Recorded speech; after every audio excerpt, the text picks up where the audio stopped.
Bonjour la dynastie des élites, bonjour les amoureux, management, bonjour la grande famille d'MKDJ. Alors,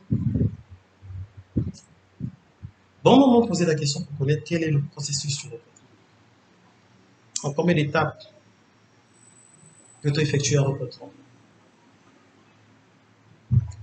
Nous allons donc aujourd'hui parler du processus du recrutement, les différentes étapes du processus du recrutement. Et prochainement, je pense que nous allons mettre en accent sur les exemples, comment procéder, les différents documents administratifs liés, les différents documents normatifs pour nous permettre d'optimiser notre recrutement. Je suis Emma Mitou, coach de carrière, fondateur du groupe MKDJ. Alors, le recrutement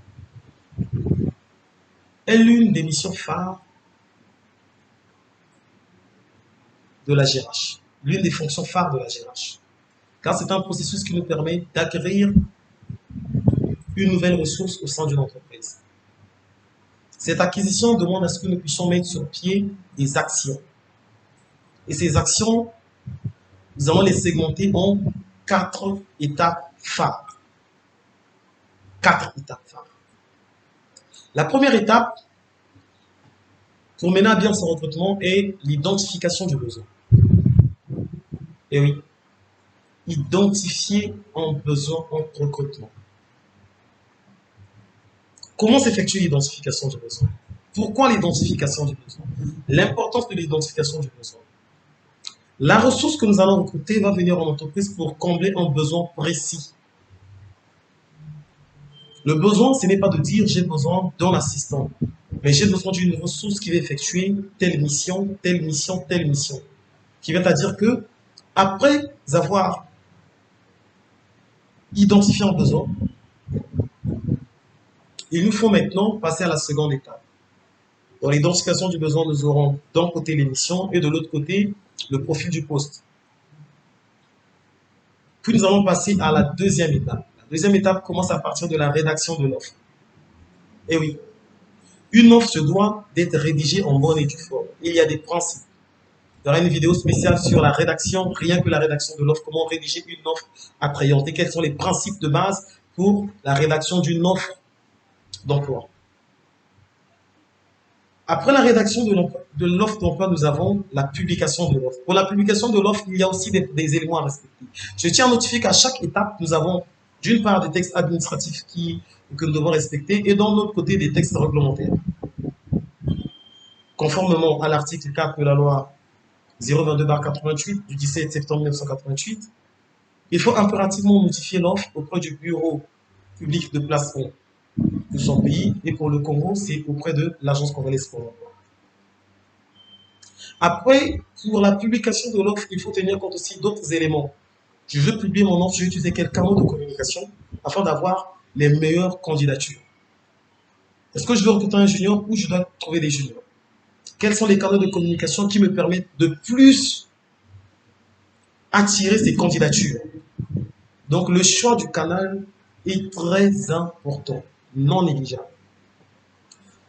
Après la publication de l'offre, nous avons bel et bien un délai. Et les délais varient entre une offre et une autre. Il n'y a pas un délai précis. Le souhait serait d'avoir quand même 2 semaines ou une semaine, mais tout dépend encore de l'urgence de l'entreprise. Après la publication de l'offre, nous avons la présélection.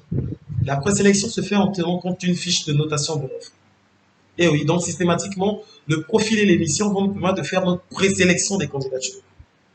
Si dans le profil, je me suis dit que j'ai besoin des candidats qui ont un niveau d'études Bac+3, dans ma fiche de notation, j'aurai cette rubrique, cet indicateur. Et donc, tous les CV qui ne vont pas correspondre, je peux juger bon de les garder ou de les mettre de côté, mais le plus souvent de les mettre de côté en respectant le profil du poste.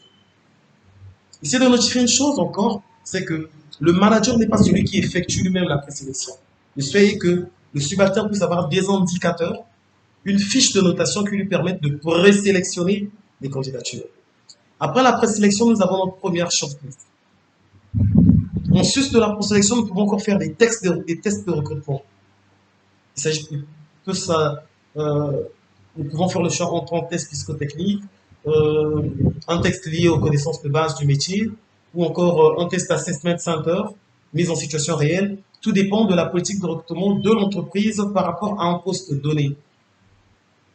Conviendra avec moi, le recrutement d'un maçon ne doit pas se faire de la même façon que le recrutement d'un comptable. Donc, au niveau du test de recrutement, tout peut être différencié. Avec le maçon, nous allons partir sur la base d'un assessment center, mise en situation réelle pour dire, bon, exemple banal, basique, euh, de casser des briques, par exemple, ou encore de ciment, de nous faire un montage. Je prends un exemple comme ça, je ne sais pas du domaine. Et pour un comptable, nous allons plus pas partir sur un cas d'assessment center, mais ça peut être un test d'analyse de connaissances, ou encore lui demander d'argumenter un contre-résultat. Donc, la politique de recrutement varie selon les entreprises et selon les postes. Et après les différents tests, nous avons maintenant une dernière shortlist, la liste des candidats retenus pour l'entretien d'embauche. L'entretien est donc notre troisième étape, l'entretien d'embauche. Nous avons plusieurs types d'entretien, plusieurs modes d'entretien. Eh bien oui, nous avons des types et des modes. Il y en a deux. Mais prochainement, nous allons revenir pour en parler en long et en large. C'est bel et bien après l'entretien que nous allons donc amorcer notre quatrième et dernière étape, qui est l'accueil et l'intégration. L'accueil et l'intégration. L'accueil du candidat retenu pour le poste, c'est une autre paire de manches. Et enfin, l'intégration, c'est du coup. L'on peut accueillir, mais si nous ratons la dernière étape qui est l'intégration, le recrutement peut échouer. Parce que si ces derniers ne s'en servent pas, ne s'intègrent pas, ne se lient pas à la vision de l'entreprise, je pense que cela sera peine perdue.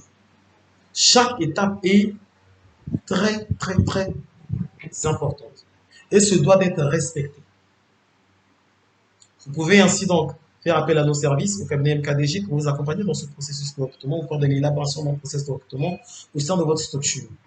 Et d'un autre côté, pour les demandeurs d'emploi, vous pouvez vous rapprocher du cabinet MKDJ pour vous faire coacher et vous faire accompagner durant votre période d'insertion professionnelle ou encore votre période d'insertion sur le marché de l'emploi jusqu'à l'obtention d'un contrat de travail avec une structure de la place. Voici d'une façon synthèse les différentes étapes du processus de recrutement. Je vous remercie pour votre attention. N'oubliez pas de vous abonner ou de liker. Je vous dis à très bientôt, très bientôt pour une nouvelle vidéo. Ciao!